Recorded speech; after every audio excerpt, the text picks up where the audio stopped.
وعلیکم السلام۔ دیکھیں، یہ سوال شیعہ مذہب کے بنیادی عقائد کی ہی خلاف ہے۔ سرکار دو عالم صلوات اللہ علیہ جب اس زمین پر تبلیغ فرما رہے تھے تو انہوں نے جو توحید ہمیں تعلیم دی، اس میں انہوں نے بتایا کہ اللہ پاک جسم و جسمانیات سے مبرہ و منزہ ہے، اجزاء سے مبرہ و منزہ ہے، یعنی جز نہیں رکھتا، اعضاء نہیں رکھتا، مرکب نہیں ہے۔ یہ انہوں نے اپنی تعلیم کا حصہ قرار دیا ہے۔ جو عقائد ہمیں تعلیم دیے ہیں ان کا یہ حصہ ہے۔ قرآن کریم نے بار بار اس چیز کی نفی کی ہے، لیس کمثلہ شیء، اس جیسا کوئی نہیں، یعنی جو مخلوقات اس کی ہیں وہ سب اور نوعیت کی چیزیں ہیں، اور اس کی ذات گرامی کچھ اور ہے۔ تو اب ہمیں یہ یہاں بتا رہے ہیں، اور جب معراج پہ جاتے ہیں تو وہاں الیاذ باللہ بھول گئے تھے کہ میرے خدا کے تو کوئی ہاتھ نہیں ہے۔ الیاذ باللہ ثم الیاذ باللہ، کیسی ایک تہمت ہے، اور کوئی ہاتھ پردے کے اندر سے نکلا ہی نہیں ہے۔ یہ جھوٹ اتنا بڑا جھوٹ ہے جو کیا کیا جائے۔ تقدس کے نام پہ مذہب کو مذہب کے نام پہ قتل کیا جا سکتا ہے، کسی اور نام سے آپ قتل نہیں کر سکتے مذہب کو۔ بس لغویات جو منہ سے آئی وہ کہتے ہیں جی اندر سے پھر سیب آیا تھا کھانے کے لیے۔ تو رسول خدا صلی اللہ علیہ وسلم نے فرمایا، صلی اللہ علیہ وآلہ وسلم نے فرمایا کہ میزبان نہ کھائے تو پھر میں کیسے کھا لوں مہمان؟ تو پھر وہ آدھا سیب جو ہے وہ اب کس نے کھا لیا؟ اللہ نے کھا لیا، غائب ہو گیا۔ کیا بک بک لگے ہوئے ہیں۔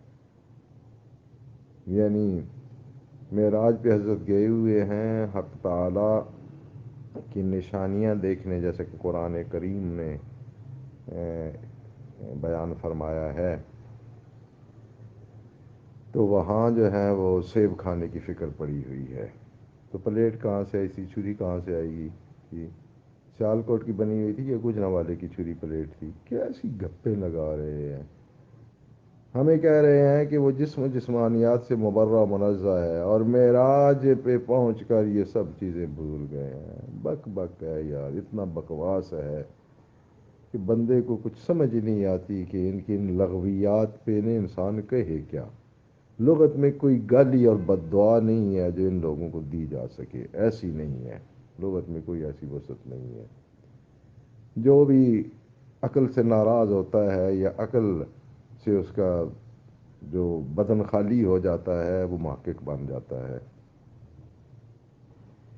روایات میں ہے، احادیث میں موجود ہے کہ سرکار دو عالم صلوات اللہ علیہ وآلہ کو معراج کی رات اور اس